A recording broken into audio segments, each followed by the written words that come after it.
मित्रों, हम बात कर रहे थे दूषित खान पान की। जब तक हमारी सब्जियों, फलों और अन्न में जो केमिकल्स, फर्टिलाइजर्स, पेस्टिसाइड्स का जो जहर आजकल डाला जा रहा है, उसकी वजह से जो हमें समाज में बीमारियां देखने को मिल रही हैं, इससे बचने के लिए हम क्या करें, क्या उपाय हैं हमारे पास, मैं आपको बताता हूं। हमको सबसे पहले तो इस ओर ध्यान देना होगा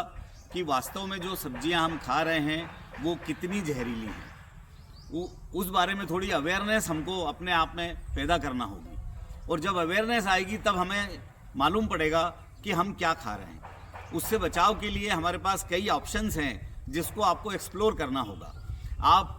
खुद रेंटल फार्मिंग कर सकते हैं, कहीं पर थोड़ी सी जगह आप ले करके वहाँ पर फार्मिंग करिए। खरीद सकते हैं तो खरीद लीजिए, नहीं खरीद सकते हैं तो आपको रेंट पर भी छोटे छोटे खेत मिल जाएंगे, जहाँ पर आप अपने स्वयं के प्रयासों से आप ऑर्गेनिक सब्जियां पैदा कर सकते हैं, ऑर्गेनिक अन्न पैदा कर सकते हैं और अपने जीवन में से इस जहर को बाहर कर सकते हैं। इसके अलावा यदि आपके पास समय कम है तो आपके घर की छत पे भी आप ऑर्गेनिक सब्जियां पैदा कर सकते हैं,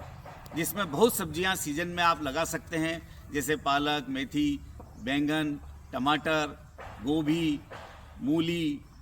बटले